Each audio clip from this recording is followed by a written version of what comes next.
Bonjour à tous et à toutes. Voilà, ceux qui suivent par Zoom, ceux qui sont directement en présentiel à la synagogue d'Anguin. On est au 47 rue de Malville. Pour ceux qui voient la vidéo, qui sont intéressés à pouvoir venir assister au cours. Donc c'est tous les mercredis soirs à partir de 20h30. Il est un peu tard, mais c'est à partir de 20h30. Alors, Parashat Korach. C'est marqué, donc il est écrit dans la Parashat Korach. Veikar Korach.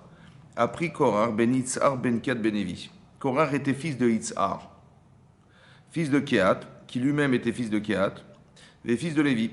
Bedatan va Aviram, il a pris Datan va Aviram, ben Eliav, Ve'on ben Pelet ben Eruven.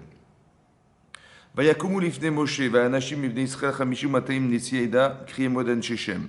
Vayakumu, ils se sont levés, donc ces gens-là se sont levés, ces hommes parmi les d'Israël, Chamishim Mataim Nesieda. Ils étaient au nombre de 250, Nesieda, des gens qui faisaient partie des tribunaux en fait de l'époque, des gens qui normalement qui étaient intelligents, structurellement évolués quoi. Mais eux, ils se sont rebellés contre Moshe Rabbeinu, Veikalu al Moshe val Aaron. Ils sont assemblés contre Moshe et Aaron. Vayombu alem, ils leur ont dit Rav lachem. Ça suffit pour vous. Ki kol haeda kulam kedoshim. Toute l'assemblée est kedoshim. On est tous des kedoshim. Rachid expliquait. On a tous entendu sur le mont Sinaï Anochi Hashem Elokecha Asher Hotzeticha Mes Misraim. Donc on est tous égaux quoi. Uftocham Hashem. Et parmi eux se trouve Hashem. Donc on a non seulement été présent sur le mont Sinaï, mais en plus Hashem réside parmi nous. Madoua titnasu al Hashem. Pourquoi vous vous êtes élevé au-dessus du peuple de l'assemblée d'Hachem? Ça veut dire pourquoi toi tu es Meler, tu es le roi d'Israël, super, et ton frère Kohen Gadol. Mais nous aussi on veut, nous aussi on a des ambitions, nous aussi on veut être on est des Kedoshim. Donc on a des prétentions. On veut aussi, on veut faire partie du peuple juif, voilà. Donc ça paraît extraordinaire, quoi. Les Shem Shamaïm, et donc ils vont revendiquer le fait de devoir être des Kohen Gadol. Voilà, chacun veut être Kohen Gadol. Il n'y a aucune raison que Aaron y prenne la place du Kohen Gadol. Et nous aussi, on veut être des Kohanim Gonim. Oui. Maintenant, moi, ce qui m'intéresse, c'est de réfléchir à qu'est-ce qui se passe dans la tête des gens. Ça veut dire qu'est-ce qui lui prend quoi. Ça veut dire comment c'est possible, un, qu'il ait pu se rebeller à ce point. Deux, qu'est-ce qui explique le fait qu'il ait eu un pouvoir extraordinaire sur les gens, au point d'arriver à faire croire aux autres que tout ce que fait tout ce que dit Moshe Rabbeinu, tout ça, c'est des inventions de Moshe Rabbeinu, vous avez compris? Et donc il va le ridiculiser devant tout le monde en prétextant que de la Torah, c'est une Torah inventée, tout ça c'est de l'invention. Et donc il a réussi à le faire. Ça veut dire que Moshe Rabbeinu qui nous sort d'Égypte, Moshe Rabbeinu qui provoque les miracles des plaies d'Égypte, Moshe Rabbeinu qui arrive à ouvrir la mer Rouge, Moshe Rabbeinu qui est le seul au monde à pouvoir monter sur le Matan Torah et sur le mont Sinaï pour nous récupérer la Torah, alors que nous on a prétexté que c'était impossible puisque on n'est pas capable d'entendre plus que deux dibrot, le reste c'est pas possible. Donc tu parleras et on écoutera de toi, n'est-ce pas? Et dans le désert on est nourri par Moshe Rabbeinu c'est par son mérite qu'on a eu la manne et il a réussi à contrebalancer ça. Vous avez compris? Donc il a un vrai pouvoir énorme, un pouvoir énorme. Rachid expliquait Vaikar Korach. Vous savez quoi Vaikar? Il a pris Korach. Rachid dit Vaikar. Oui, Rachid dit Lakar et Atzmo. Il s'est pris lui-même. C'est quoi Vaikar? C'est pas qu'il a pris, il s'est pris lui-même. D'accord? Il s'est pris lui-même et qu'est-ce qu'il a fait? Ouais. Ils disent qu'on n'entend pas. Comment ça fait qu'on n'entend rien?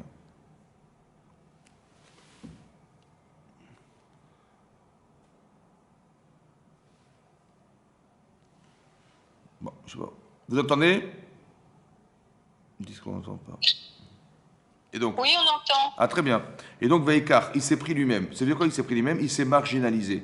En fait, il s'est mis de côté. C'est ce que dit Rashi en renvoyant sur le Targum Onkelos. Vous avez vu le Targum, il traduit Vaikar, Vait Peleg Korach Bar Itzrar Ben Kehat. Vait Peleg en araméen, Palag. Oui, on dit Plaga, Bemaï Kabe Fligé dans la Gemara. Palga, ça veut dire moitié, ça veut dire diviser, partager. Voilà. Vait Peleg, Vaikar, non, c'est pas il a pris, il s'est partagé, il s'est séparé de toute l'assemblée. D'accord? Maintenant, c'est intéressant que le premier symptôme déjà que relève la Torah, c'est que Korach, il s'est séparé du Kaal. Oui, bizarre. Pourquoi c'est bizarre? Parce que de nature, on ne se supporte pas marginalisé. De nature, on veut s'assembler. De nature, on veut être proche des gens. De nature, on ne veut pas être différent. Voilà. Et on recherche le contact. Lui, c'est l'inverse qui se passe. Oui? C'est comme j'avais donné un exemple, vous avez une plage vide. Bon, elle est complètement vide. Ça va, il n'y a personne sur la plage. Vous voyez la mer, les vagues, il n'y a personne sur la plage. Il y a un type, il vient avec sa serviette, ouais, il la pose sur le sable, il s'allonge. Il y a un autre type qui arrive. Vous croyez qu'il va se mettre à 300 mètres ou à 1 kilomètre? Non, il va se mettre juste à côté de lui. Ça veut dire qu'on ne supporte pas d'être séparé des autres. On veut absolument se rassembler. Et lui, on voit bizarrement qu'il se sépare des gens. Alors, ça peut vouloir dire deux choses. Un, ça veut dire qu'il a peut-être un malaise. Il n'est pas bien, dans sa peau, il veut voir personne. Soit ça veut dire il prépare quelque chose contre le Kaal. Vous avez compris? Déjà, c'est un symptôme important de voir que la Torah nous dit ce genre de personnes, il faut faire attention. Soit il faut se méfier d'eux, parce qu'ils préparent quelque chose derrière, soit il faut croire qu'ils ont un problème, parce que c'est pas normal qu'on se sépare. C'est pas normal que des gens se trouvent à l'extérieur du Kaal. Et donc c'est peut-être qu'il a un problème profond et qu'il faut l'aider, il faut le soigner, il faut faire quelque chose. Et donc c'est ce que dit Rashi. Deuxième explication, Vaikar bitvarim. Il les a pris par la parole. Il avait un pouvoir par la parole, Korach. Ouais, c'est un bon parleur. C'est quelqu'un qui arrivait à dissuader les gens, qui arrivait à les convaincre. C'est ça qu'il avait. Ouais, Vaikrou, comme c'est marqué, Krou imachem devarim. À Kippour, on doit faire teshuva en disant. Et c'est marqué Krou imachem. Prenez avec vous des paroles. On voit que la carte à de prendre, c'est le discours, c'est d'arriver à parler, d'arriver à communiquer, d'arriver à convaincre. Ou à se convaincre ou à convaincre. Donc, Vaikar, soit deux possibles. Donc, il y avait deux choses. Un, il avait un malaise, il a quelque chose qui ne va pas, qui va amener à ce qu'il va se séparer du Kaal. Deux, il a un pouvoir dans la parole. Ça, c'est les deux choses qui sont relevées dans Rashi. Ensuite, c'est marqué Ben Itzhar, Ben Kehat, Ben Levi. Il était fils de Itzhar, son père s'appelle Itzhar. Son grand-père, c'était Kehat. Et son arrière-grand-père, c'était Lévi. Et Lévi, son père, c'était Yaakov Avinu. Mais ce n'est pas mentionné. Rashi dit pourquoi. Regardez Rashi. Ben Issar, Ben Kehat, Ben Lévi. Velo Iskir, Ben Yaakov. On n'a pas rappelé le nom de Yaakov. Pourquoi? Alors que Yaakov est le père de Lévi. Pourquoi? Parce qu'en fait, il n'a pas voulu, Yaakov a voulu qu'on mentionne son nom sur la marloquette, sur le conflit que Korach a organisé. Il ne voulait pas qu'on mentionne son nom. C'est marqué dans le Passouk, dans Parashat Vayechi, chez les Mar Bika'alam al-Techad Kevodi. Dans leurs assemblées, en parlant de l'assemblée de Korach et des 250 membres du Sanhédrin, du tribunal, je ne veux pas que tu associes mon honneur, il a dit à Yaakov Hashem. Je ne veux pas qu'on mentionne mon nom, quoi, dans cette marloquette. D'accord? Ve'echan iskar shemo, donc on dit que c'est marqué après plus tard dans les. Mais pourquoi il ne voulait pas qu'on mette son nom? Pourquoi il ne voulait pas qu'on dise Ben Yaakov, que Lévi, le fils de Yaakov? Oui? Pourquoi il ne voulait pas? En fait, dans la paracha d'Aïchi, c'est marqué là-bas, hein, et c'est très intéressant parce que c'est des. Vous allez voir que psychologiquement, il y a quelque chose qui relate du problème de Korach. Allez, je m'explique. Korach, il vient en tant que missionnaire. Voilà, monsieur Korach, il vient, il dit voilà, écoutez, on a tous une mission, on a tous quelque chose à faire dans la vie, on a tous des pouvoirs, etc. Je vois pas pourquoi Moshe et Aaron, ils ont pris du pouvoir dans le peuple juif et nous, on est là, on est spectateurs. Non, on est tous des Kedoshim, on est tous égaux. Voilà. Alors, la première erreur, c'est de croire qu'on est tous égaux. Déjà, c'est faux. D'accord? On n'est pas tous égaux. Vous avez vu les notes qu'on avait à l'école, on n'avait pas tous des 20 sur 20. Donc c'est là qu'il y a des différences. Ah, donc de dire qu'on est Kedoshim, c'est faux. À part ça, de dire que Moshe est un imposteur, c'est pas logique dans la mesure où, si tu penses que tout est inventé, tu peux pas venir et dire je veux être Kohen Gadol. Mais Kohen Gadol, ça n'existe pas, hein, puisque tout est inventé par Moshe Rabbeinu. Donc tu prétends être, être proche d'un poste qui en fait n'a été inventé que par Moshe Rabbeinu, selon toi. Donc comment tu peux à la fois revendiquer quelque chose en pensant que Moshe l'invente? Vous avez compris? Il y a un problème d'illogisme. Donc il faut essayer de comprendre comment ça se fait que Korach, il est dans cette dynamique. Il y a quelque chose qui le pousse par ambition à atteindre quelque chose, ouais, mais qui l'aveugle au point d'être capable de ne même plus se rendre compte qu'il est en train d'aller contre Moshe Rabbeinu et contre la référence qui est la référence de la Torah. C'est lui, Moshe Rabbeinu. Il ne se rend pas compte. Et donc convaincu qu'il a raison. Après, pourquoi on verra plus tard, quand il va dire Rav Lachem, ça suffit pour vous. Rashi va expliquer là-bas que qu'est-ce qu'il a vu, qu'est-ce qui a trompé en fait Korach. C'est parce qu'il a vu, il était prophète, il a vu dans sa descendant des gens exceptionnels comme Shmuel Hanavi. Que Shmuel Hanavi descend de Korach. Il a dit, mais j'ai des descendants pareils, mais je vais défendre l'idée que s'ils descendent de moi, c'est que j'ai un mérite. Donc, et qu'on sait que Shmuel est équivalent à Moshe et Aaron, à lui tout seul. Donc il n'est pas possible que j'ai un ascendant aussi important que ça et que je ne vais pas défendre le fait d'être des Kedoshim. J'ai 24 Mishmarot de Kohanim. Il y a des groupes de Kohanim qui vont descendre de Korach.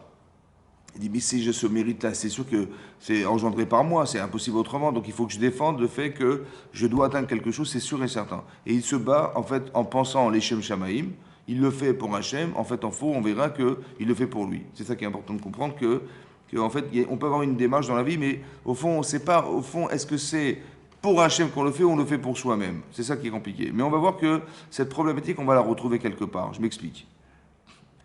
Dans la paracha de Véhéchi, c'est marqué là-bas hein, que Yaakov, il voulait bénir ses enfants. Au début, pardon, il voulait leur dire la fin des temps. Mais ça n'a pas pu se faire. Et donc, il les a bénis. Il leur a dit. Mais en prophétie, il a dit, Shimon et Lévi Achim. Shimon et Lévi, vous êtes des frères. Mais qu'est-ce que ça veut dire vous êtes des frères? On sait qu'ils sont frères. Ils sont tout le temps ensemble. Mais quand ils sont ensemble, cette fraternité elle est catastrophique parce que vous allez vous rendre compte que ensemble, ils ont voulu tuer Yosef. Ensemble, ils ont détruit la ville de Shrem. Qu'est-ce qui s'est passé? En fait, ce qui s'est passé, c'est que Dina était abusée par Shrem ben Hamor. D'accord? Et donc, il s'est amouraché de cette femme. Et Hamor, qui était son père, il vient voir Yaakov. Il dit, écoutez, voilà, mon fils, il est amoureux de votre fille. Il faut qu'il se marie avec elle. Et là-dessus, bizarrement, c'est pas Yaakov qui répond, c'est ses enfants. Ses enfants, ils se mettent au milieu de la discussion. Et il leur dit, et donc Shrem et Hamor, il dit aux enfants de Yaakov, écoutez, il faudrait qu'on marie nos enfants entre nous, voilà, on va être un peuple uni, on va marier nos enfants entre eux, les filles, les garçons, les filles, on va se marier entre nous. Il dit, vous savez, bien sûr que c'est possible, évidemment, mais vous êtes incirconcis, c'est impossible qu'on puisse se marier entre nous si vous n'êtes pas circoncis. Faites la Brit Mila et après on... D'accord? Qu'est-ce qu'ils ont fait? Ils ont dit ok, donc ils ont fait la Brit Mila. Au bout de 3 jours, ils étaient carrément handicapés, ils sont rentrés dans la ville, Shimon et Lévi, à eux deux, ils ont massacré la ville, ils ont récupéré leur soeur, ils sont partis. Et sur ce, Yaakov, il a dit, mais ce que vous avez fait, Kli Hamas Michotehem, c'est les armes que vous avez utilisées ont été volées. Hamas, en hébreu, c'est le vol. Ils ont été volés de qui? Il dit, ce comportement-là, c'est le comportement d'Esav. Parce que Yitzhak, il a béni son fils Esav en lui disant, tu vivras par le sabre. Becher Becha Tirye. Et cette violence-là, en fait, elle vient pas de moi. Elle vient de vous. Vous l'avez volé d'Esav. D'accord? Alors, sur ce, il a dit, je ne veux pas être associé à ça. Bikanam altavo nafshi. Dans leurs assemblées, n'associe pas mon kavod. Ouais? Et donc, qu'est-ce qu'il a voulu dire par là? Il a voulu dire une chose très importante. Il a voulu dire que le terrain dans lequel se trouve Korach, ouais, d'où il vient, pourquoi il est tellement, comment dire, il a des ambitions, mais qui sont déformées. C'est-à-dire qu'il va se rebeller contre Moshe Rabbeinu. Cette violence, d'où vient cette violence? Vous savez d'où vient cette violence? Elle vient de Lévi. Je ne veux pas être associé à ça, ça veut dire, ne croyez pas que ce que vous voyez là-bas, ça vient de moi. Non, ça vient de Lévi. D'accord? Ça veut dire que la violence exprimée par Lévi sous prétexte de misva, vous avez compris comment il a dit, mais attendez, pourquoi je misva?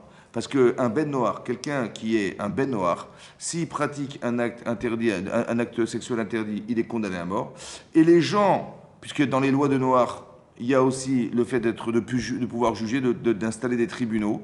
Et manifestement, la ville n'a pas jugé Shrem ben Hamor. Ils sont aussi condamnés que Shrem ben Hamor. Oui. Shrem ben Hamor, il est condamné à mort parce qu'il a fait un acte interdit, sexuel interdit. Et eux, ils n'ont pas jugé. Donc ils ont fait la loi. Vous avez compris? Sous prétexte de loi. Le problème, c'est la forme. C'est pas comme ça qu'on fait la loi. Ouais. Tu viens, tu prends des armes et tu tues tout le monde. Non, c'est pas comme ça qu'on fait. Ouais. Et donc c'est ça qu'il leur a reproché, Yaakov Avinu. Ce que vous avez fait, vous l'avez volé. Cette violence-là, elle ne représente pas Yaakov Avinu. Alors, je ne veux pas que tu mettes mon nom après Lévi dans la Torah. Vous avez compris? Ça veut dire que ce que vous voyez chez Korach, en fait, est issu de Lévi, qu'il a engendré à Kehat, et qu'il a engendré à Yitzhar, et qu'il a engendré à Lévi. Ça veut dire qu'il y a un terrain sensible ici, à la violence, à l'expression qui est de se rebeller contre. Pourquoi je vous dis que c'est rebeller contre la référence. Parce que, est-ce que Shimon et Lévi, ils ont été demandé conseil à leur père? C'est qui le Rav? C'est Yaakov Avinu. C'est lui la Torah, n'est-ce pas? Ils auraient dit, papa, mais qu'est-ce qu'on fait là? Attends, ils ont abusé de notre sœur, ça se fait pas. Ils ont pris l'initiative, en fait, ouais, vous avez remarqué, sans consulter leur Rav, sans consulter leur père. Donc il y a quelque part dans l'idée de se dire, on peut se passer d'eux. Et ce paramètre, il fait partie de ce que Korach il avait en tête, c'est-à-dire je vais me passer de la référence. Vous avez compris ce que ça veut dire? Ça veut dire que ce n'est pas seulement qu'on engendre de la violence parce qu'on est violent, mais on engendre tous les paramètres qui ont justifié la violence, ou qui vont accompagner la violence. Que psychologiquement, il y a quelque chose qui ne va pas. Ça va? Maintenant, comment ça se fait que Shimon et Lévi n'ont pas écouté leur père? Oui, on peut expliquer en disant que, vous savez, Réhouven, après la mort de sa tante qui était Rachel, oui, Yaakov, il dormait dans la tente de Rachel. Et là-bas, c'est marqué que, qu'est-ce qu'il a fait Réhouven quand il a su que son père avait mis son lit dans la chambre de la servante de Rachel et pas dans la chambre de sa mère. Pour lui, c'était un affront. Il a dit, c'est pas normal ce que mon frère a fait, c'est, pour ma mère, c'est un affront. Donc, sous prétexte de Kibboud Avaim, de respecter sa mère, mon père n'a pas respecté ma mère, je suis désolé. Qu'est-ce qu'il a fait? Il a été prendre le lit de son père, il l'a déplacé dans la chambre de sa mère. Et là-bas, c'est marqué, dans la paracha écrit que Réhouven, il a déplacé la couche d'Hachem, c'est-à-dire que le lit de Yaakov Avinu, qui était placé à tel endroit, il était placé là parce que la Shekhina résidait sur le lit de Yaakov Avinu. Yitzoué Allah, c'est-à-dire Yitzoué, c'est la couche d'Allah. Allah, c'est Allah, la couche d'Akadosh Baruch Hu. Et donc c'est lui, il était là, il résidait là. Et lui, il savait exactement où placer ce lit. Qu'est-ce qu'a fait Reuven? Il a pris ce lit, il l'a déplacé dans la chambre de sa mère. D'accord? Et donc il a désacralisé ce rapport avec Hachem. D'accord? Ça a été grave pour lui. Qu'est-ce qui s'est passé? En fait, qu'est-ce qu'il a pris? Il a pris l'initiative. Vous avez compris que derrière le fait qu'il y a un affront, il y a quelque part, ma mère, elle n'a pas été respectée, il veut bien faire, et donc il va prendre son père sans consulter son père. Maintenant, ce que je suis en train de vous expliquer, c'est de dire, votre cerveau, qu'est-ce qu'il analyse? Votre cerveau, comment vous dire, il a voulu défendre sa mère, voilà ce que je vois, mais indirectement, qu'est-ce qu'il a voulu dire? Ce qu'il a fait, c'est de défendre sa mère, Reuven. Mais qu'est-ce qu'il a sous-entendu par le fait de défendre sa mère? Il a défendu l'idée que j'ai pas besoin de consulter mon père. Vous avez compris ce qui se passe? J'ai pas besoin d'aller voir Yaakov Avinu pour savoir ce que je dois faire. Je vais le faire tout seul, je prends l'initiative de. C'est pour ça qu'il a fait Teshuvah. Et c'est marqué que dans Rashi Ramen, là-bas, que lorsqu'on a vendu Yosef, Reuven n'était pas présent, bizarrement. Et Rashi dit deux raisons. Un, il a été à tour de rôle, il faisait Kibboud Avaim, il allait honorer son père. D'accord? Et deux, il était en train de faire Teshuvah sur la véra qu'il avait faite d'avoir déplacé le lit de son père. Ça veut dire que la Teshuvah, c'est pas simplement de regretter. Je dis, ah là là, j'ai mal fait, je recommencerai plus, c'est terminé. Non, il faut que tu arrives à comprendre que si tu as fait ce genre de choses, c'est que le rapport que tu as avec ton père, il n'est pas tout à fait juste. C'est vrai? Si tu l'avais respecté, tu l'aurais pas fait. Donc de faire Teshuvah, c'est pas simplement de regretter, mais de corriger. La correction, c'est si j'avais respecté mon père, je pense que je ne l'aurais pas fait. Ou bien, si j'avais eu l'audace de le faire, j'aurais d'abord consulté mon père par respect. La teshuva, c'est de rétablir ce respect. C'est pas seulement de regretter l'acte. Vous avez compris? Il faut juste comprendre qu'est-ce qui a manifesté le fait qu'il n'ait pas fait ça. Parce qu'il ne respectait pas son père. Alors il dit, il faut que j'aille voir mon père, il faut que je le respecte, il faut que je l'honore, et cet honneur-là va me permettre de pouvoir me dire à un moment donné, si je dois faire quelque chose et que j'irai consulter mon père en lui disant, j'ai pas compris, papa, pourquoi tu as mis ton lit dans la chambre de Bila et pas dans la chambre de maman, ça va pas, il y a un problème. J'aurais au moins, et j'aurais pas pris l'initiative de prendre son lit. Vous avez compris? Mais quelque part, qu'il y a Réhouven, qu'est-ce qu'il a démontré? Qu'on n'a pas besoin de passer par Moshe Rabbeinu. J'ai pas besoin, je fais tout seul. C'est pour ça que les enfants de Yaakov, Lévi, Shimon, ils ont fait sans consulter leur père. Et c'est aussi pour ça peut-être que Yehuda, quand il a jugé Yosef, après qu'il ait rêvé que les 11 étoiles, c'était ses frères, et que parmi les étoiles, il y avait Yehuda qui devait aussi se prosterner devant lui, ils ont interprété le rêve en disant, comment c'est possible que Yehuda, roi d'Israël, il va se prosterner devant Yosef? Devant qui le roi peut se prosterner? C'est impossible. Donc il est rebelle contre la royauté d'Israël, il faut absolument le condamner. C'est ça qu'il a. Est-ce qu'ils ont été consulter leur père pour lui demander, papa? Ils ont quand même privé un enfant de son père quand même. Et ils n'ont pas été consultés. Ça veut dire qu'il y a des messages conscients et des messages inconscients. Le message conscient, c'est ce qu'a fait Réhouven. Et consciemment, il a été défendre sa mère sous prétexte que c'était un affront pour elle d'avoir su que son mari avait mis son lit dans la chambre. Ça, c'est ce qu'ils ont su. Mais inconsciemment, qu'est-ce qu'il a voulu dire à travers ça? J'ai pas besoin d'aller demander à mon père. Vous avez compris ce qui se passe? Et donc le cerveau, il raisonne comme ça. Il y a la partie consciente et inconsciente. Et cette partie inconsciente, elle influe sur le conscient. De quelle manière? En faisant que Shimon et Lévi, ils vont s'interposer entre Shremen, Hamor et leur père. Ils disent, mais qu'est-ce qui se passe? Il dit, voilà, et voilà ce qui se passe. Et tout. Vous avez compris ce qui se passe? Qu'est-ce qui se passe? Il dit, ben voilà, ils veulent se marier. Alors, ils vont trouver une sorte d'astuce, de malice comme ça, pour essayer de les condamner. Mais cette violence, ouais, elle vient de quelque part, vous avez compris? Et aussi le fait de ne pas consulter, ça vient de quelque part. En fait, inconsciemment, ça vient de ça. Vous avez compris? Il y a des liens. Ici, c'est marqué Ben Issar, Ben Kiad, Ben Lévi. Il n'y a pas marqué Ben Yaakov. Yaakov, il a dit n'associe pas à ça. Ça ne vient pas de moi. Ça veut dire qu'on engendre ce que nous sommes. C'est très intéressant. On engendre le bien, on engendre le mal. C'est ça qui est marqué là aussi. Ça veut dire que quand on dit aux gens, il faut faire teshuva, nous on croit, c'est d'avoir bonne conscience et dire, voilà, j'ai un problème, il faut que j'arrête de transgresser la Torah, il faut que je m'engage plus, je fais teshuva. En fait, ce qu'on ne sait pas forcément, c'est que de faire teshuva, ce n'est pas un problème seulement personnel. C'est aussi de savoir qu'on va engendrer à nos enfants ce que nous sommes. Et pour eux, alors il vaut mieux qu'on s'arrange. Vous avez compris ce que je veux dire? C'est ça qui est marqué là. Parce que manifestement, ce que Lévi a vécu, il a sûrement essayé il a regretté, mais est-ce que ça a suffi pour que ça ne se répète, ça ne s'hérite pas aux enfants? Non. Vous avez vu? Et Kéat, pareil. Et, etc. Et tout ça, ça a été solutionné. Oui? Maintenant, ce qui est aussi intéressant, qui est un autre sujet, c'est d'expliquer les choses suivantes. On a des comportements qui sont issus de nos choix. D'accord? Voilà, j'ai fait un mauvais choix, j'ai fait un bon choix, alors j'ai une tendance positive, j'ai fait un mauvais choix, j'ai une tendance négative. Mais ça vient de moi. Ouais. Quand c'est marqué dans le Pirkei Avot, Maxime Despères, mitzvah goreret mitzvah, une mitzvah en entraîne une autre, et une avera en entraîne une autre. Oui? Comment ça s'explique? Vous voyez, en fait, c'est pas mécanique. C'est pas que bon, j'ai fait une mitzvah, et ben j'aurais mérite d'en avoir d'autres. Et si j'ai fait une avera, malheureusement, je ferai d'autres averotes. Non. Le Nefesh Hachaim m'explique que dans la faute et dans la mitzvah, il y a un esprit. C'est pas neutre, en fait. Quand vous avez une satisfaction de mitzvah, vous voyez, vous avez la nostalgie du plaisir que vous avez eu dans la mitzvah. Alors ça vous donne envie d'en faire d'autres. C'est le plaisir qui est contenu dans l'acte que vous avez fait, qu'Hachem a mis dans la mitzvah, qui donne envie d'en faire d'autres. Vous voyez, c'est ça la mécanique. Ou alors la vera, c'est pareil. Le désir de la vera fait que, oui, que le type il a pris plaisir. Pour un moment donné, il dit ah là, mais qu'est-ce que j'ai été faire, je regrette. Mais le plaisir, il est là. D'accord? Donc il dit bon, je regrette, j'aurais jamais dû faire ça. Il est conscient qu'il a fait une bêtise, mais le plaisir de la vera, il est en lui. Et à un moment donné, ça revient. Il dit ah, il est tenté, il va recommencer. Et ça va nourrir un désir, un désir, un désir. Ça, c'est la partie psychologique de ce que disent les Pirkei Avot, les Merkins des Pères, en expliquant qu'une avera entraîne une avera. Vous avez compris?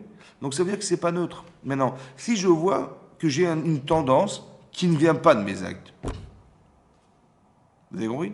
Là, on voit que Korach, il est violent, mais c'est pas forcément lié au fait que c'était un nerveux ou il était violent. Non, il a un comportement qui ne s'explique pas par lui-même. Ça veut dire, j'ai rien fait pour être comme ça. C'est forcément quelque chose d'ancestral. Vous comprenez? C'est ça qu'on dégage aussi ici. Il y a marqué Korach, Benissa, Benkel, mais pourquoi nous citer les parents et les grands-parents? Je ne suis pas en train de savoir d'où il vient. C'est pour t'expliquer que si tu as des comportements qui soient positifs. Il y a des gens, ils sont super sympas, des gens qui sont très sociables, des gens qui adorent la Torah. On ne sait pas d'où ça sort. Ils n'ont rien fait pour eux, ils sont nés comme ça. En fait, c'est ancestral. Et l'inverse aussi est vrai. Ça va? Maintenant, qu'est-ce que ça veut dire? Ça veut dire que quand ces personnes-là, ils vont vivre quelque chose qui ne vient pas d'eux, c'est pas forcément pour se solutionner, c'est sûr, mais c'est aussi pour solutionner les ancêtres. Oui, comme si on pouvait les condamner en disant, mais regardez ce que vous avez fait de vos enfants et de vos petits-enfants. Ouais. Voilà ce que vous avez engendré. Donc, les enfants et les petits-enfants ont le devoir de faire teshuva, de corriger cette problématique pour aussi, se solutionner, mais pour solutionner leurs grands-parents qui sont les géniteurs de cette problématique. Vous avez compris ça? C'est pour ça qu'on dit Korah, Benissa, Benken, Ben Lévi, pas Yaakov, parce que lui, c'est pas lui qui est le géniteur de ce problème, c'est Lévi. Donc, en fait, Korah, s'il avait corrigé ce problème, il aurait corrigé Lévi. Vous avez compris? C'est ça. Donc, ça, c'est le terrain. Maintenant, qu'est-ce qui s'est passé? Regardez Rashi. Rashi se trouve... voilà. Regardez la colonne de droite. On a le même Chumash. Hein. Colonne de droite, on est exactement 4 lignes avant la fin du texte de Rashi à droite. C'est marqué Uma Ra'a Korar Lachlok im Moshe. Oui. Qu'est-ce qu'il a vu Korach pour s'opposer à Moshe Rabbeinu? Qu'est-ce qu'il lui a pris? Voilà. On ne comprend pas ce qu'il lui a pris. Alors, c'est marqué dans le Midrash, Nit Kenan Nisiuto Shelisavan Ben Uziel. En fait, il a été jaloux du fait qu'on ait nommé en chef de tribu de Lévi son cousin, qui était Elitzaphan Ben Uziel. Chez Manu Moshe, Nasi al-Bnekeat, al-Pi Adibour. Moshe, il a dit voilà, le prochain chef de la tribu de Lévi, ça sera Elitzaphan Ben Uziel. Al-Pi Adibour, ça veut dire qu'il a dit ça par prophétie. C'est pas qu'il est tiens, il est sympa, il est intelligent, il est brillant, on va le nommer. Non. Tout ce que disait Moshe Rabbeinu, toutes les personnes qui ont été nommées, c'était Alpi à Dibour, par la bouche d'Hachem. Ça veut dire la bouche, ça veut dire l'ordre d'Hachem. D'accord? Et c'est ce qu'il a fait. Amar Korach, il a dit, Achi Abba Arba Aviou. Les frères de mon père étaient quatre. Vous avez vu vous avez vu que Korach, il descend de Yitzhar. Bon. Et il descend de Kehat. D'accord. Maintenant, Kehat, il a eu quatre enfants. Il a eu Amram, Kehat, il a eu Amram, qui était le père de Aaron et Moshe. D'accord. Il a eu Yitzhar, qui est le père de Korach. Il a eu Chevron et Uziel. Ça va? Qu'est-ce qu'il s'est dit, Korach? Il dit, ben, logiquement, ben, si Kehat, mon grand-père, il a eu quatre enfants et que l'aîné de ses enfants c'était Amram, je comprends que Amram qui a eu deux enfants, Moshe et Aaron, ben, l'un il est devenu Kohen Gadol et l'autre roi d'Israël, c'est logique. Ok. Maintenant, qui c'est qui va être le chef de la tribu de Lévi, à votre avis? Ben, c'est moi, puisque mon père est le deuxième enfant de Kehat, Itzhar. Et qu'est-ce qu'a fait Moshe Rabbeinu? Vous savez ce qu'il a fait? Il a été nommé Elitsavan ben Uziel. Et Uziel, c'est le dernier enfant de Kehat. Et son enfant, l'enfant de Kehat, il a eu un enfant qui s'appelle Elisaphan et c'est lui qui a été nommé. C'est normal? Non, c'est pas normal. Donc il va se rebeller. Ça va? Et c'est ça qui a engendré qu'il est venu, il a assemblé toute l'assemblée contre Moshe Rabbeinu. Voilà ce que dit le Midrash Rabbah. Alors c'est très intéressant. Pourquoi c'est intéressant? Parce qu'en vérité, qu'est-ce qu'il revendique Korach? Qu'est-ce qu'il veut Korach? Il dit, moi je veux être Kohen Gadol. On est tous des Kohen Gadol. Alors on est tous venus 250 membres du Sanhedrin. On veut tous être Kohen Gadol. Je ne vois pas pourquoi vous avez pris des postes et nous on a rien. D'accord? Ok. Maintenant, qu'est-ce qui l'a poussé à revendiquer ce poste-là? Ben, je dis, je veux être Kohen Gadol. Maintenant, toi, t'es mon cher ami, tu entends ça. Quelqu'un, il vient te voir, il dit, moi, je veux être Kohen Gadol. Tu dis, mais attends, tu te rends pas compte, Kohen Gadol, mais ça va pas. Il peut y en avoir qu'un. Vous êtes 250. C'est un Kippour, vous allez tous essayer de rentrer, vous allez tous mourir, hein, je vous rappelle. Oui? Parce qu'il y en a qu'un qui peut faire la voda. Le service de Kippour, il y en a qu'un. Eux, ils sont venus à 250. Ouais, mais c'est des inventions, on va tous faire, on va tous être Kohen Gadol. Vous avez compris? Mais quelque part, il y a un problème parce que il est en train de revanter la Kiyun Agdola, alors qu'en vérité, c'est pas ça son problème. C'est quoi son problème? Son problème, c'est qu'il aurait tellement aimé être chef de tribu de Lévi. Ça va? Est-ce que maintenant, comment je vais savoir que le problème des gens n'est pas issu de ce qu'ils me disent, mais de la frustration qu'ils ont eue un jour de ne pas avoir été nommé Lévi, chef de Lévi? Ça va? Lui, il vient me voir, il me dit mais je vais être Kohen Gadol, là. Comment je vais savoir que c'est pas ça son problème? Alors vous allez vous rendre compte que quand ce qu'il demande n'est pas logique, ça va? Pourquoi c'est pas logique? Parce qu'il peut en avoir qu'un. Deux, si tu penses sincèrement que je suis un imposteur, alors je ne vois pas pourquoi tu revendiques un poste qui n'existe pas. Vous avez compris? Quand c'est pas logique, c'est qu'il y a autre chose. Ah, il faut creuser. C'est ça qui est marqué. En vérité, son problème, c'est pas ça. C'est parce qu'il aurait tellement aimé être la tribu de Lévi. Il n'a pas nommé, ah, tu m'as fait ça, tu vois ce que je vais te faire. Vous avez compris? La frustration de quelqu'un qui a des ambitions débordantes et qui a été et à qui on a mis des bâtons dans les roues pour l'empêcher d'être cet homme. Vous avez compris? Ça veut dire qu'il y a des gens, ils vont se rebeller contre la Torah et les mitzvot et ce que vous voulez, mais en vérité, au fond du fond, ils ne sont pas réchaïm. C'est simplement de comprendre qu'ils ont une forte frustration derrière tout ça. Comme il y a des gens qui ont lâché la Torah. Je ne sais pas pourquoi. Ouais. Alors il leur est arrivé un truc grave, je sais pas moi, ou alors il y a un rave qui leur a fait la honte de leur vie, ils ont dit ah, c'est ça la Torah, je veux pas être, je rentre pas à la Torah. Mais vous allez vous rendre compte que c'est la frustration qui amène à ce genre de comportement. Alors ça vous lui dites, bah si tu, je sais pas, j'étais attaché à un rave et devant tout le monde il m'a fait la honte de ma vie, je veux plus voir la Torah. Je lui dis mais attends j'ai pas compris, mais le rave c'est pas la Torah. Le rave il est fou, ouais, il est fou le rave, ça va? Il est fou. Donc il est fou. Mais en quoi ça remet en cause la Torah? Vous avez compris? Je dis, ouais, mais il représente la Torah, je suis désolé, j'étais attaché à lui et tout. Vous avez compris? Le problème, c'est qu'on s'assimile à des personnes, ouais, et que malheureusement, la façon dont on l'a interprété amène à ce que les gens ils soient comment dire, frustrés par une situation vécue. Et ça crée des rejets. D'accord? Donc c'est-à-dire que ce qui est marqué dans Rachid, c'est très intéressant, ça veut dire que c'est pas forcément ce qu'il te dit qui l'intéresse. Ça n'est que le corollaire d'une situation qu'il a frustrée. Et maintenant, il dit, tu m'as fait ce coup-là, tu vois ce que je vais te faire. Ça va? Et donc, il va vouloir être Kohen Gadol. Il va monter tout le monde contre lui parce que c'est toi qui m'as empêché, c'est toi qui m'as empêché d'être cet homme, qui m'a empêché d'avoir ce poste. Alors, je vais tout faire pour te briser. Vous avez compris? Ce sentiment-là, il vient de là. D'accord? D'une frustration profonde. Et donc, on apprend ici des choses importantes. Ça veut dire que Ça sert à rien d'essayer d'argumenter dans Kohen Gadol. C'est pas ça son problème. Tu veux dire, ouais, mais je vais t'expliquer pourquoi c'est pas possible Kohen Gadol. Ça sert à rien, c'est pas ça son problème.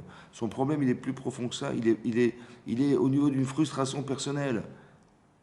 Et lui expliquer que, ouais. Maintenant, qu'est-ce que va lui dire Moshe Rabbeinu? Il va lui dire, tu sais, Hachem, il approche de lui des gens qui sont des Kedoshim. Il dit, mais on est des Kedoshim. Hachem, il approche des gens qui sont des Kedoshim. Ça veut dire, tu pensais, Bémet, que on est chef de tribu par filiation. C'est ça que tu pensais. Tu dis, voilà, mon grand-père, il s'appelle Kehat, il a eu 4 enfants, n'est-ce pas? Le premier enfant, bah, c'est qui? Bah, c'est Amram. Bah, je comprends que puisque c'est Amram, donc c'est logique que ses enfants, bah, un Kohen Gadol, le truc, mais le deuxième enfant de Kehat, c'était mon père. Donc logiquement, j'aurais dû être chef de tribu. Ça va? Maintenant, dis-moi, quoi, j'ai pas compris. Qui t'a dit qu'on est chef de tribu par filiation? Peut-être qu'on est chef de tribu parce qu'on a les compétences. Et Hachem, il pense que celui qui a les meilleures compétences pour être chef de tribu, ben, c'était Élie de Safan Bédouin, c'était pas toi. Non? Non, non, non, c'est la filiation. Mais qu'est-ce qui t'a pris? Pourquoi tu penses que c'est ça? Ça va? Alors c'est assez intéressant de comprendre ce principe. Ce phénomène, en fait. C'est d'expliquer peut-être l'idée, c'est ça. Il a très envie, Monsieur Korach, d'être chef de tribu de Lévi. D'accord? Mais pas envie, hein, mais d'une force incroyable. Il a très très envie. Pour lui, c'est une ambition, c'est le but de sa vie, on va dire. Maintenant, si mon cerveau, il sait que le but de ma vie, c'est d'atteindre ça. Donc j'ai des ambitions, mais malheureusement, j'en suis victime, parce qu'il faut absolument que j'atteigne ce poste de chef de tribu. Mon cerveau, qu'est-ce qu'il va faire? C'est ce qu'il va faire, mon cerveau? Il va trouver des arguments qui vont justifier mes ambitions. Ça va? Et donc il va dire, bah oui, bah c'est logique. Pourquoi c'est logique? Parce que bah, ton grand-père s'appelait Kiad, il a eu 4 enfants, etc., etc. En vérité, ce raisonnement, c'est un raisonnement intellectuel qui justifie mes ambitions. Mais il faut faire très attention. Parce que c'est possible que ce soit une manipulation interne. Ce que nous, on appelle le Yetzer Hara. Que dans ton cœur, ouais, tu as des tendances. Maintenant, il faut savoir que le Yetzer Hara qui est en nous, c'est-à-dire le mauvais penchant qui est en nous, il est très malin. Ouais. C'est un ange qui a été créé, qui n'est là que pour nous diviser. Ça va? Quand vous voyez des gens qui se disputent, quand vous voyez des gens qui créent la zizanie, quand vous voyez des gens qui ne supportent pas la Torah, etc., en fait, le Yetzer Hara a gagné. C'est lui qui a divisé. Les gens qui ont des problèmes de couple, les gens qui ont des problèmes de... alors qu'on est dans l'essentiel. Et pour des fois des bêtises, les gens se séparent pour des bêtises, c'est pas normal. Ouais, ils se sentent vexés, ils sont susceptibles, ou je sais pas quoi, ou alors des vexations qui n'ont pas. Alors, tiens, entre l'amour qu'il a de sa femme ou de son mari et la vexation, il a choisi la vexation, quoi. C'est ça, hein? Ah, tu m'as fait ça, tu vas voir. Mais c'est de la bêtise, ça veut dire qu'il y a quelque part, il y a un problème. Et donc, c'est ça que j'ai. Il est là pour diviser. C'est bon? Quand vous faites la prière, bah, il est là pour vous diviser. Votre esprit, notre esprit s'envole. On pense à autre chose. Mais c'est pas normal. C'est pas normal. Comment je suis venu faire la tefila à la synagogue pour prier avec Hachem et tout à coup mon esprit s'envole. Mais un, c'est pas le moment. C'est vrai. Et deux, j'ai pas envie. J'aurais tellement voulu me concentrer et dire à Hachem ce que je pense. Non, non, non, ton esprit est volatile et puis on passe à autre chose. Mais comment c'est possible? C'est pas moi. Je dis, mais c'est quand même moi qui pense. J'ai pensé à mon travail, j'ai pensé à des choses que je devais faire importantes. Ce qui est important pour moi, j'y pense à ce moment-là, bizarrement à ce moment-là. Mais pourquoi tu penses à ça à ce moment-là? C'est pas normal que tu penses à ça à ce moment-là. C'était ni le moment, ni j'avais envie d'y penser, c'est honteux. Tu parles à Hachem et tout à coup ton esprit s'envole, tu penses à autre chose. Mais tu parles à Hachem, comment c'est possible que tu te refuses de rester conscient à ce moment-là? Vous savez pourquoi? C'est lié de Serra. Il utilise mes intérêts qu'il a su lire dans mon cœur, il me les met devant moi. Il me dit, alors tu vois, tu avais ça à faire et n'oublie pas ton travail, n'oublie pas des choses, les gens n'ont pas été livrés. Vous avez compris ce qui se passe? Ça veut dire qu'il connaît mes désirs et il me les met en face de moi. Des fois, je pense, mais je crois que c'est que moi qui pense, c'est pas moi qui pense. On me fait penser. Vous avez compris? Mais la pensée, cette pensée-là, elle est tout le temps pour essayer de nous décoller, de nous séparer. C'est comme, il y a marqué dans l'Agma dans Sanhedrin, l'Agma il dit que quand Hachem il a demandé à Avraham Avinu, Karnet binchat yichitra sharafta et Israq. Je ne sais pas si vous imaginez le choc qu'il a dû avoir en sachant que cet homme, Abraham, il a prié pendant des années, jusqu'à arriver à l'âge de 100 ans, où il a eu Yitzhak Avinu, par miracle. Ouais, sa femme est tombée enceinte, par miracle. Cet enfant, bah, il a espéré, c'est ce qu'il espérait, c'est de pouvoir avoir le mérite d'engendrer le peuple juif, ouais, qui est un peuple éternel et indestructible, voilà. Et donc il a eu ce mérite. Et 37 ans plus tard, Hachem lui dit, écoute, prends ton enfant et apporte-le en holocauste. Et un type qui voit ça, il entend ça, qu'est-ce que vous voulez dire Hachem? Je suis désolé, je peux pas. Je suis désolé, c'est pas possible. Ouais. Oui. Mais quand vous dites je ne veux pas, pourquoi tu veux pas? Ben, je vais dire je veux pas parce que c'est l'enfant que j'aime. Et Hachem m'a dit l'enfant que tu aimes. Je dis mais comment il a osé me dire un truc pareil? Il dit prends l'enfant que tu aimes et sacrifie-le en holocauste. L'enfant que tu aimes, mais c'est méchant de dire une chose pareille. Oui. Deuxièmement, il dit l'enfant unique que tu as. Unique. Ici, il dit prends ton fils. Peut-être qu'il en aura d'autres, je ne sais pas. Oui. Il a l'unique enfant. L'unique enfant, c'est que tu n'auras pas d'autres. Comment ça, tu n'auras pas d'autres? Mais tu m'as dit que j'aurais une descendance aussi nombreuse que les étoiles. C'est pas logique. Vous avez compris? D'un côté, c'est cruel. D'un côté, c'est pas logique. Ça va? Maintenant, qui c'est qui pense? Je vous explique pourquoi. Parce que, est-ce que je peux dire que Dieu, il est fou? Hein? Non. Mais là, manifestement, il y a un problème. Mais qui c'est qui me fait dire que Dieu, il dit n'importe quoi, que tout est illogique, que c'est cruel d'avoir fait ça? Ben, c'est ce que je ressens. Mais qu'est-ce que c'est? Une manipulation pour dire le fais pas. C'est ça ou pas? Donc son but à lui, c'est d'argumenter émotionnellement et intellectuellement pour ne pas faire. Il va te trouver une logique pour te dire que c'est pas normal. Parce que si tu penses sincèrement que tu as bien compris le message d'Hachem, ben, Dieu s'est contredit. N'est-ce pas? Il t'a dit, tue l'enfant que ton unique enfant, et à la fois il te dit, tu auras une descendance aussi nombreuse que l'étoile. C'est sûr que tu n'as pas compris. Donc il n'a pas voulu dire ça. Donc ne le fais pas. Il a voulu te dire autre chose. Peut-être qu'il a voulu dire, prends l'enfant, tue l'enfant qui est en toi, je ne sais pas ce qu'il a. Invente-toi des trucs philosophiques. Oui? La grande problématique de Abraham, c'est de dire, non, je sais qui m'a dit ça. Mais c'est dur de, comment tu arrives à argumenter ça? Puisque c'est pas logique et émotionnellement ça se fait pas. Vous comprenez? C'est de dire. Écoutez-moi bien. Je sais ce que je ressens en moi. J'ai pas envie de le faire. C'est vrai? Qu'est-ce que je vais dire? En vérité, il faut que je me parle. Parce que ce que je suis en train de vous expliquer, c'est une manipulation parce que je suis manipulé. Oui ou non? Qu'est-ce que je vais lui dire à lui? Je me parle à moi-même. Moi, je crois que c'est moi qui pense, c'est pas moi qui pense. Toutes les questions que se pose Abraham, dit la Gemara, c'est l'oscillé de Sarah qui lui pose. Ça veut dire que tout ce que Abraham n'a pas compris, alors il va se les poser en question. Et moi, je crois que c'est moi, mais c'est pas moi qui me les pose, c'est lui qui me les pose. Alors je m'explique. Qu'est-ce que je vais lui dire? Alors je lui dis comme ça. Tu sais quoi? T'as raison. C'est vrai. De tuer des enfants, c'est interdit. Vous savez, Abraham, il s'est battu toute sa vie pour dire aux gens d'arrêter de faire des sacrifices d'enfants. Ouais, c'est vrai. Et Hachem lui dit, prends ton fils, sacrifie-le. Qu'est-ce qu'il est en train de lui dire, Hachem? Sacrifie ton passé. Tout ce que tu as dit aux gens, tu te rends compte le chilou Hachem. Tu as dit aux gens d'arrêter de faire des sacrifices d'enfants et toi, tu vas sacrifier ton propre enfant. C'est très compliqué pour Abraham Avinu. Parce qu'il remet sa vie en cause aux yeux de tous les gens qu'il a formés. À part ça, hein, donc, il va détruire son passé. Son présent, c'est qui son présent? Ben, c'est ses enfants, oui. Pourquoi c'est nos enfants, notre présent? Parce que je pense que d'avoir des enfants, c'est d'arriver à filtrer toutes les erreurs que nous sommes. Tu peux faire ce que tu veux de ta vie. Ça va, tu fais ce que tu veux de ta vie. Mais quand tu as des enfants, tu ne peux plus mentir. Tu ne peux plus être un mauvais exemple. Tu ne peux pas dire des bêtises. Ouais. Tu dois corriger les enfants, etc. Oui, vous avez compris. Mais en vérité, je ne me rends pas compte que, en vérité, ce que je fais, en fait, qu'est-ce que c'est qu'une famille d'avoir des enfants? C'est d'arriver à filtrer toutes les erreurs qui composent ton existence. Tu vas les éliminer parce que tu as des enfants. Parce que tu es obligé d'être bien. Tu es obligé d'être un exemple. Tu vas faire des efforts parce que tu as peur que tes enfants ils fassent n'importe quoi de leur vie. Donc tu vas être obligé d'éliminer tout ce qui ne va pas chez toi. Ouais. Parce que même ce que tu vas dire, il faut que ce soit cohérent. Et les enfants sont très sensibles au cinéma. Ouais. Tu peux dire à tes enfants, il faut soyez comme ça, puis lui tu fais rien. Tu dis, ah non, papa, faut pas exagérer. Tu me demandes de faire de la Mishnah, va faire de la Gemara, et tu dis jamais, faut arrêter. Donc tu es obligé d'être cohérent avec tes enfants, mais cette cohérence, elle t'amène à devenir. Et donc, un, d'arriver à devenir, et deux, d'éliminer ce qui t'empêcherait de le faire. Donc on ne se rend même pas compte qu'en vérité, quand on a les enfants, en vérité, ben, c'est nous qui nous transformons. On dit élever ses enfants. Non, tu t'élèves par tes enfants. C'est pas toi qui les élèves, c'est toi qui t'élèves. Vous avez compris?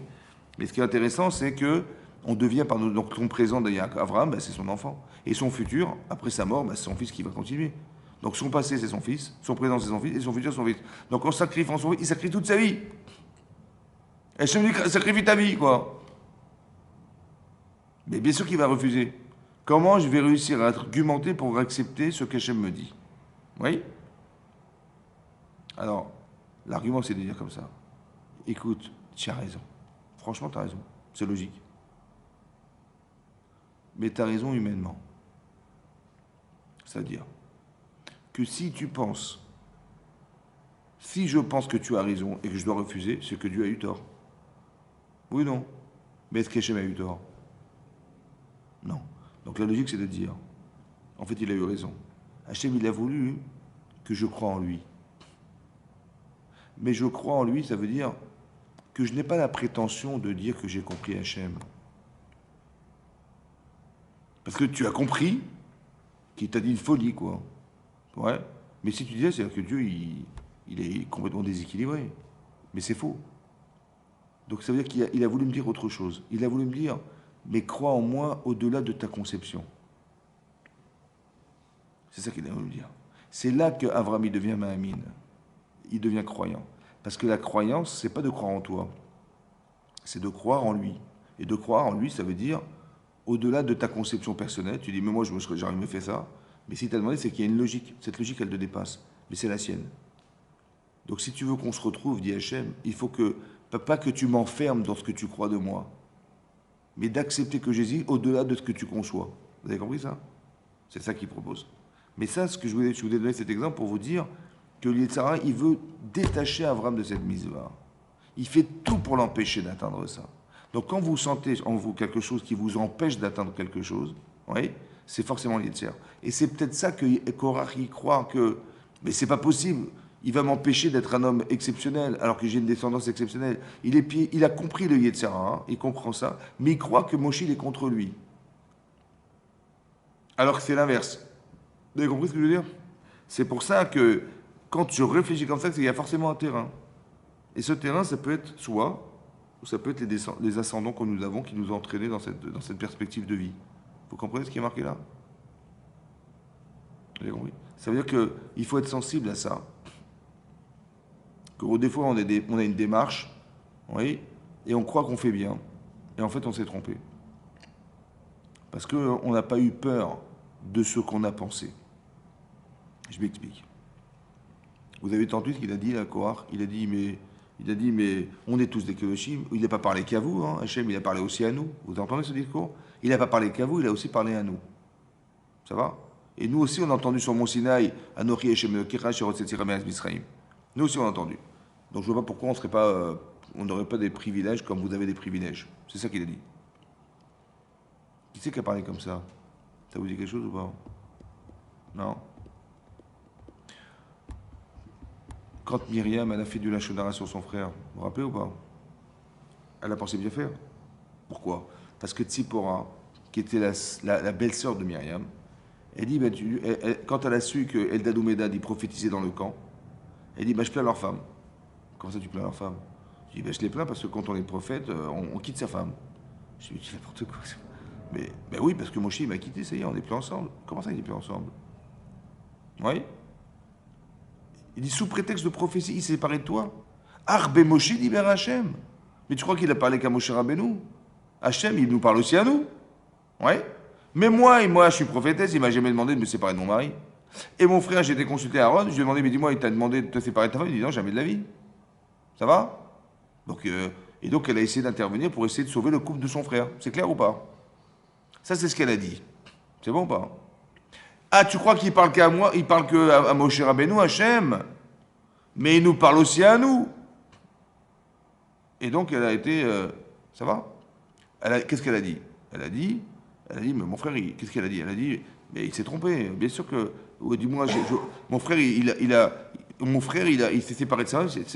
C'est pas bien d'être seul. Ça veut dire qu'il croit qu'il va se contenter de ce qu'il est, mais c'est pas possible. Ouais, on ne peut pas vivre seul, donc il faut absolument que je réconcilie mon frère avec sa femme. Donc elle a voulu faire du shalom bayit. C'est bon ou pas? Ça, c'est ce qu'elle a dit. Mais qu'est-ce qu'elle a sous-entendu, à votre avis, en disant ça? Vous savez ce qu'elle a sous-entendu? Ben, si Hachem, il t'a pas dit, toi, Myriam, de te séparer de ton mari, d'accord? Et si j'ai demandé à mon frère, je lui ai dit, mais dis-moi, il t'a dit Hachem de te séparer? Ben, dis non. Donc, vous savez quoi? Moshe, il invente. Ben, si c'était une halakha, ben, il m'aurait dit Hachem, sépare-toi de ton mari, tu es prophétesse, il faut séparer de ton mari. Mais il m'a pas dit ça. Donc, s'il m'a pas dit, donc ça veut dire que Moshe, il invente. Vous avez compris? Entre ce qu'elle a dit, de ce qu'elle a sous-entendu.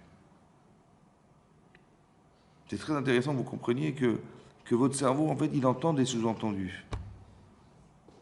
Arbe Moshe dit Hachem. Et qu'est-ce qu'il a dit, Korach? Quoi, il n'y a que vous qui avez. Et quoi, il vous a parlé qu'à vous, il nous a aussi parlé à nous. Moi aussi, j'ai entendu sur mon Sinaï, vous avez compris le même discours. C'est très intéressant.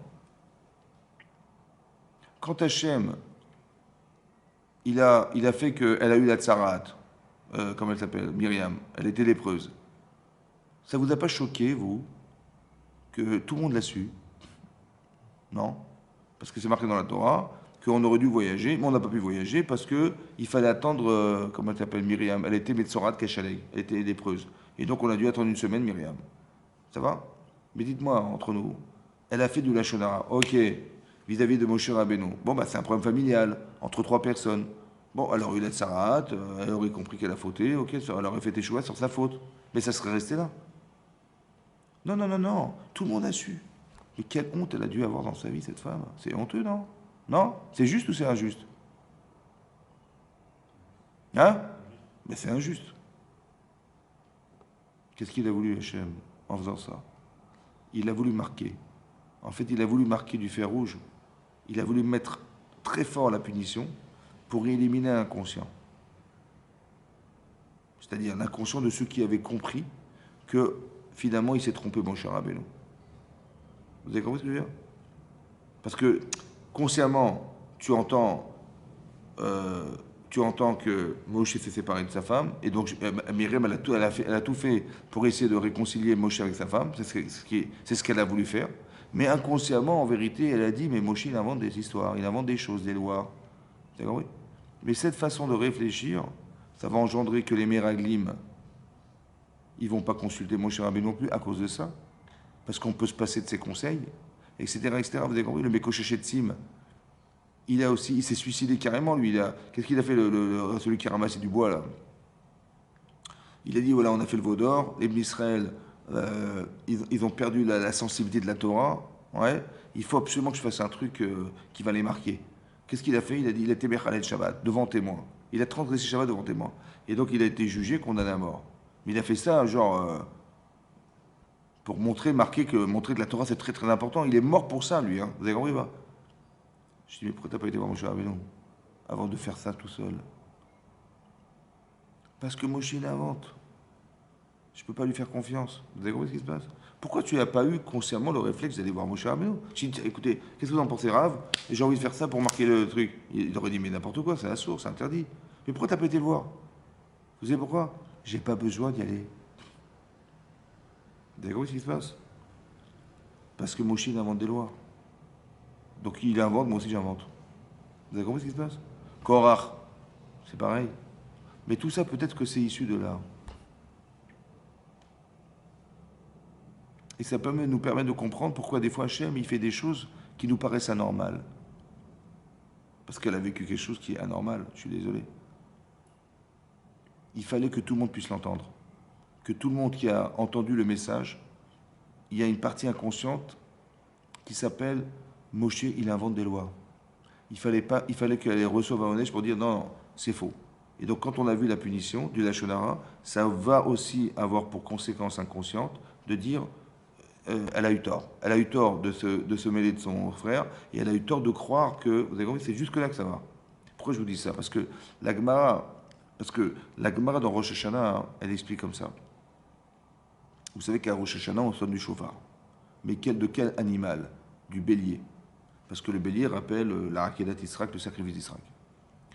Par contre, c'est interdit, d'après la Lacha, de sonner du chauffard avec une corne de vache. Et c'est marqué dans le Shulchan Aruch, comme c'est marqué dans la Gemara, qu'on ne peut pas sonner du chauffard avec une corne de vache. Tu peux prendre une corne de vache, tu la tailles, tu la ranges, et puis tu sonnes du chauffard avec. Non, c'est pas soul, le son, C'est pas caché, ça peut pas se faire de cette manière. Pourquoi? La Gemara dit parce que en catégore n'a sénégor. Un accusateur ne peut pas être un défenseur. Voilà ce que dit la Gemara. Tu ne peux pas prendre une corne de vache parce elle est accusatrice. Alors qu'on veut nous défendre. Alors il faut prendre une corne de bélier. Mais en quoi la corne de vache, elle est accusatrice? D'accord? La Gemara n'explique pas. Mais non, le Rav d'Esther, il explique comme ça. Quand tu penses vache, tu penses veau. Quand tu penses veau, tu penses veau d'or. Et quand tu penses veau d'or, tu penses faute. Ça va? Ça veut dire que ton cerveau, il a une logique interne qui n'est pas consciente. Et tu me dis, j'ai écouté le chauffeur, ça m'a rien fait. Comment ça se fait? J'en sais rien. Parce qu'inconsciemment, tu as pensé vache, tu as pensé veau, tu as pensé veau d'or, tu as pensé faute. Si tu penses faute, bah, évidemment, ça n'a pas d'incidence. Vous avez compris? Que des fois, et c'est ça que je voulais vous expliquer, que le message que j'entends, en fait, il y a comme un message subliminal qui va faire que ça résonne autrement. Mon cerveau, il a tenu des raisonnements qui vont faire que dans mon comportement, je vais avoir une attitude qui ne correspond pas forcément à la conscience que j'avais de l'événement, mais aux conséquences psychologiques qui ont fait que je ne vais pas aller voir Moshe Rabbeinu, je vais penser qu'il a demandé à la chôte, je vais penser, mais qu'est-ce qui t'arrive, pourquoi tu penses comme ça? Parce que derrière, le message que j'ai entendu, il a eu pour conséquence cette façon de penser. Et ça aussi, c'est-à-dire qu'on doit... Et qu'est-ce qui s'est passé? Écoutez bien, qu'est-ce qui s'est passé?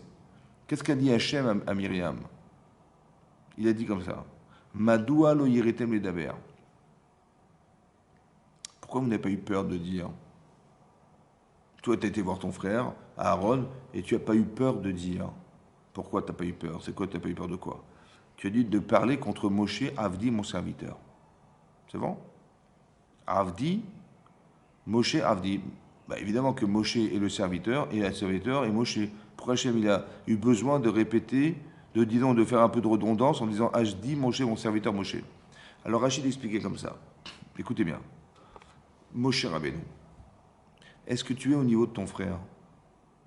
Bah, toi, dit Hachem, je viens en rêve, quand ton corps est en sommeil, c'est là que tu prophétises. Comme tous les prophètes, ils n'étaient jamais éveillés. C'est en sommeil que Hachem vient et envoie des messages. C'est bon? Mais Moshe, c'est différent. P.A.P. Adaberbo. Il a une question, il me pose la question et je réponds instantanément.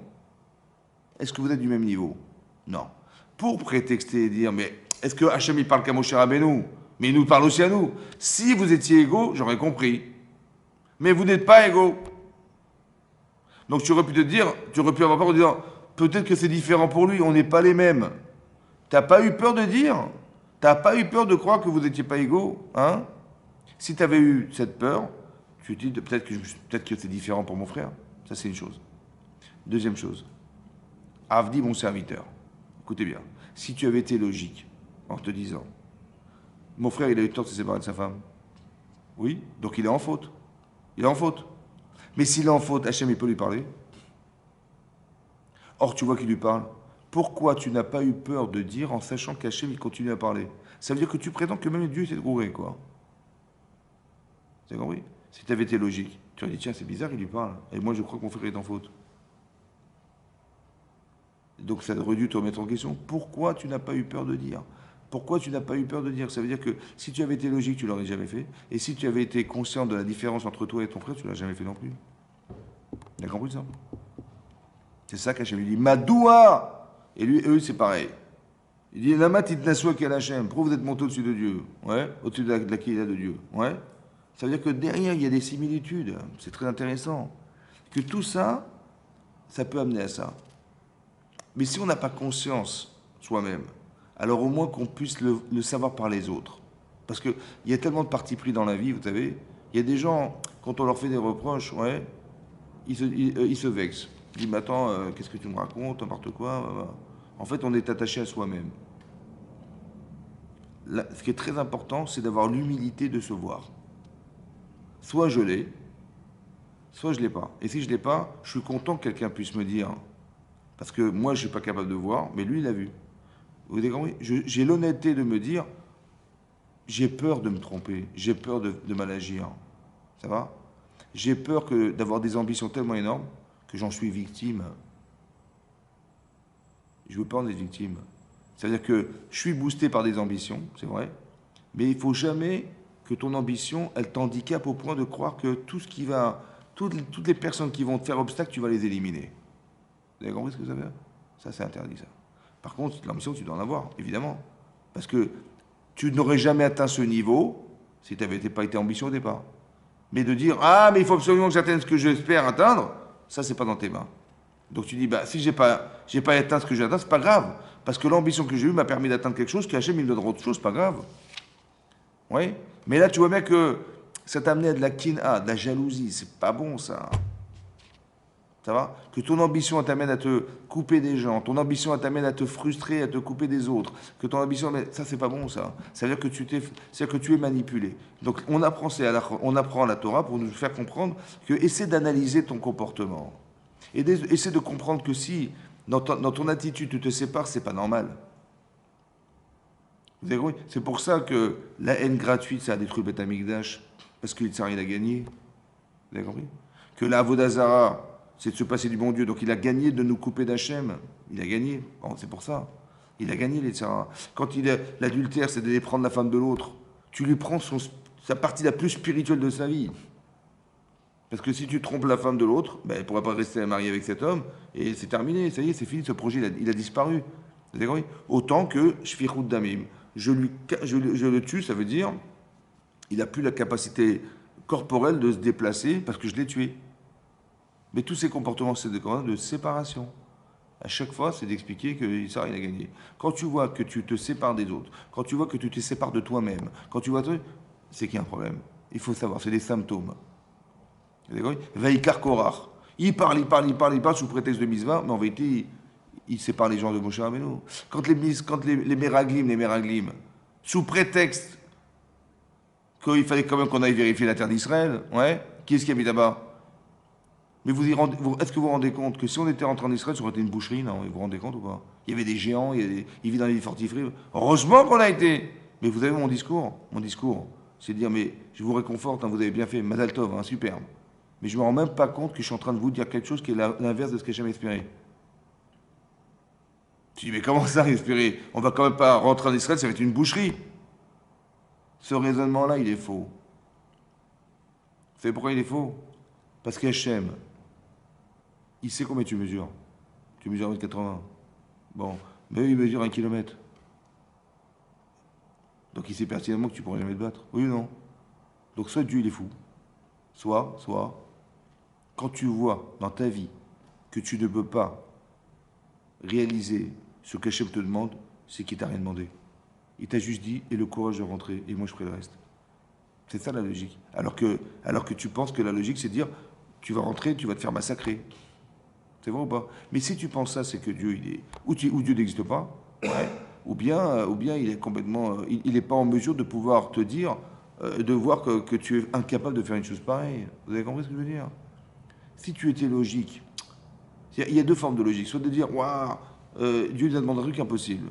Pourquoi impossible? Parce que logiquement, on n'est pas capable de se battre, et si on n'est pas capable de se battre, on va tous mourir. C'est logique. Oui. Mais pourquoi tu as réfléchi dans ce que tu risquais de perdre et pas dans la logique de ce qu'il t'a envoyé faire? Si Hachem t'a dit vas-y, t'as pas envoyé à l'abattoir. Puisqu'il sait pertinemment qu'avec ta petite épée, tu pourras rien faire contre des géants. Donc il t'a simplement dit, écoute, tu as fauté. Alors je vais essayer de combler le manque de émouna que tu as eu. Laisse-moi agir pour toi. C'est pour ça que je t'ai envoyé là-bas. Parce que quand tu vas rentrer en guerre et que tu verras par miracle que tu vas gagner la guerre, tu diras grâce à Dieu. Dieu nous a aidés. Et ce grâce à Dieu, il va permettre de balayer tous les doutes que tu avais dans ta vie. Vous avez compris ce que je veux dire? C'est ça la logique de la Torah. La logique du Yetzirah, c'est de dire, waouh, c'est comme, on a fait la guerre de l'indépendance en Israël. Bon, on est des rescapés de la Shoah, ça fait 3 ans qu'on est sortis, on est 600 000 hommes, on a des armes de 14-18. Il y avait je ne sais pas combien de millions d'Arabes qui entouraient la terre d'Israël, ils sont tous rentrés pour nous massacrer. On avait perdu, c'était voué d'avance. Oui? Oui, non. On a gagné la guerre ou pas? Et qu'est-ce qu'on a dit, nous?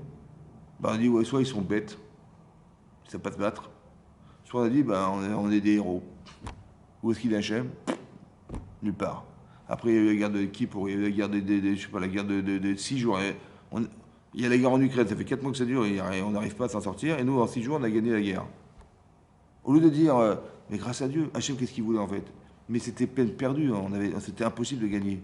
Mais c'est Hachem qui nous fait gagner. Qu'est-ce qu'il veut faire? En fait, il voudrait résider parmi nous, Hachem. Donc il fait des trucs incroyables pour nous, oui.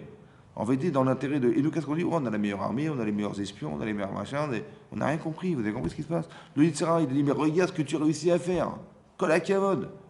Alors qu'en vérité, tu n'avais aucune chance d'en sortir. Vous comprenez? C'est parce qu'Hachem, il a fait que ça soit passé comme ça. C'est comme, on nous envoie des obus, et grâce au dôme de fer, on s'en est sorti. Ben, on a des scientifiques extraordinaires, hein. Franchement. On est incapable aux États-Unis ou ailleurs de fabriquer des armes pareilles. Mais on ne les vend pas. Parce que si on les vend, c'est terminé, ils vont toutes les utiliser contre nous.